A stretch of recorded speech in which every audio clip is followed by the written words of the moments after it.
guys, it's another beautiful day once again, and you are here back at Dexter's World Channel.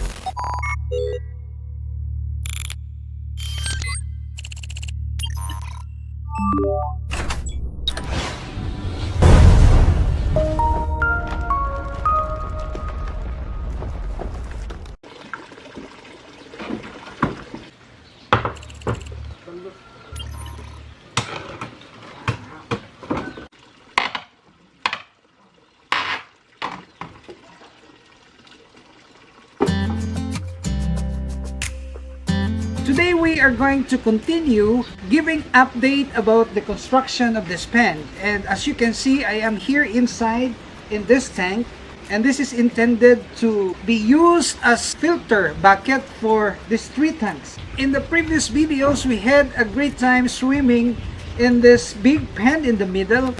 On your mark, get set, go!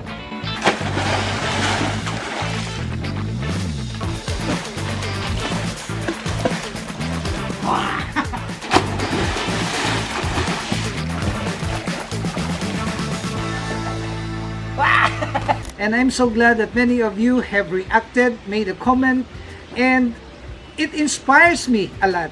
Your comments have inspired me to do more videos and to make an update about what we are doing here at the house.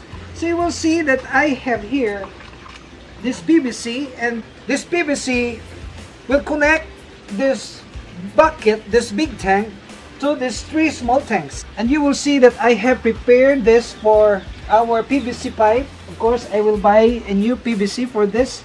So this PVC will be connected right here, and then we will put some elbow, and we will put this 2 inches in diameter PVC pipe to be our drain pipe. As soon as the water will rise up, then it flows in and goes there, already filtered. And that's the idea that I have tried, and it proves to be very effective. I also would like to plant vegetables over here, and I'm planning also to make a small fountain, and I will pile up stones, and then the water from there will come up here and then drips down. It's like a fountain. Please stay tuned to this channel.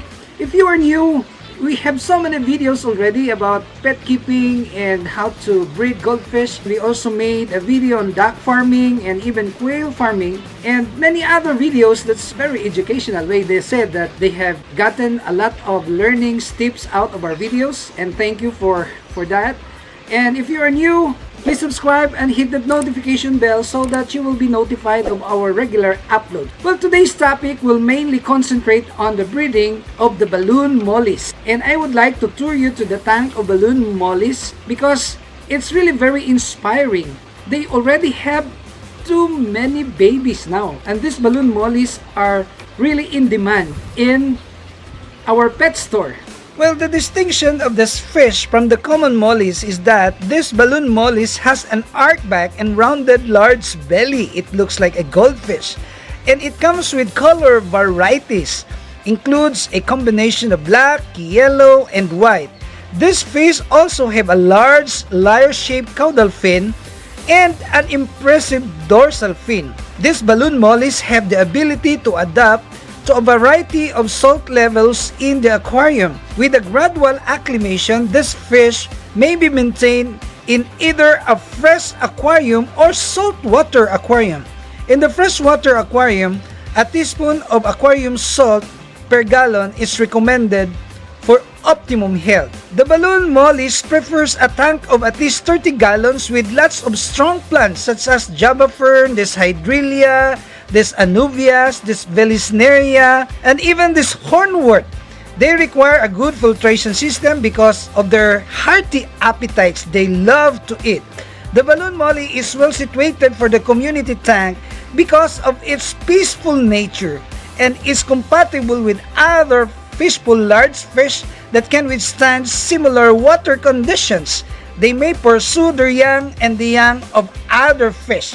That is why we have made a box for the younger ones, because they have a tendency to pursue and eat the younger ones. The pointed anal fin and much larger dorsal fin on the male and the rounded anal fin and pregnancy spot on the female differentiate the two. Well, as you can see, this balloon mollies can be readily identified from the female balloon mollies.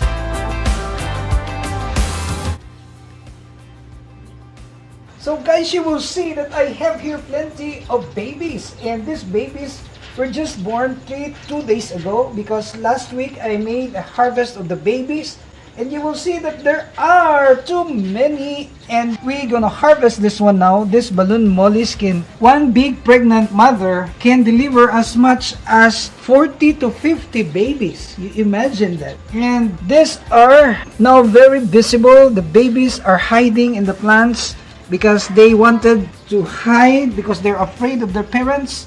Well, maybe you will ask, Dexter, is it really needed that plants will be provided for these breeders? Yes, I would advise that we have really to put some plants because these plants will induce them to breed, will induce them to give birth, and also will help in the filtration of the water.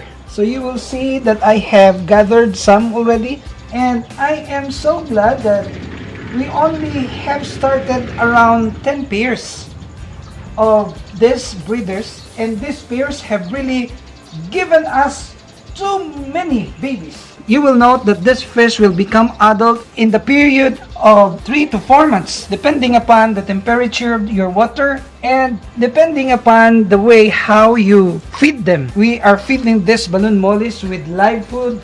We always get larva of mosquito, and this larva of mosquito will also help them grow so fast. But of course, the babies cannot yet eat the larva. That's why we have provided the dapnia. And dapnia in our place can just easily gather from the swampy areas and feed this to our breeder mollies.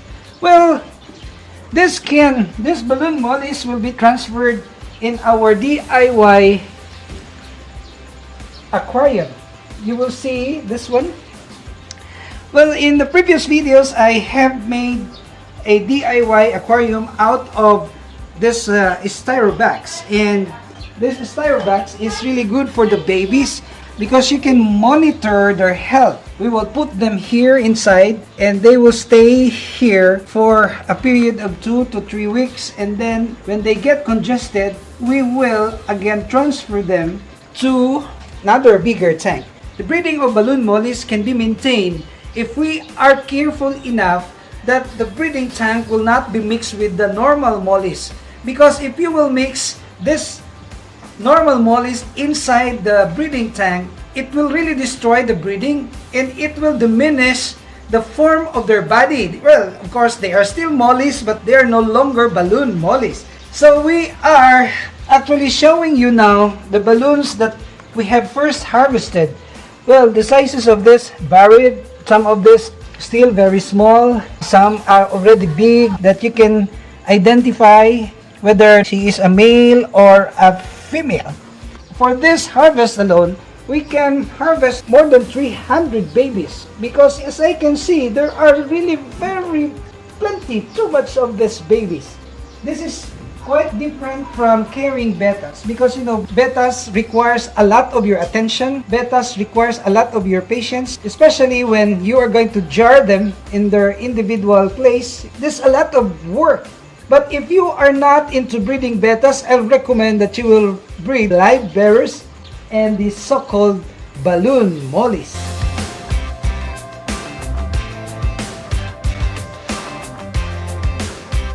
So you will see the babies are here and they can easily be monitored because of this DIY fish tank. Well, I recommend that if you are breeding this balloon mollies, this kind of tank that I have made, this is a styrobox, and we place a glass in the middle portion using the silicone. You cannot use any other or rugby or any solvent for that matter because it will destroy the bags.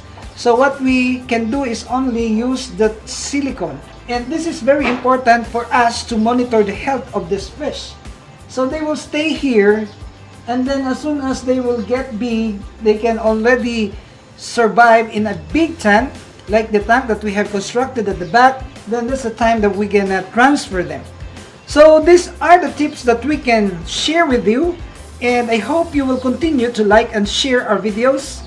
And if you are new to our channel, as what I have said, please subscribe and hit that notification bell because we are regularly uploading videos. Thanks for watching, only here at Dexter's World.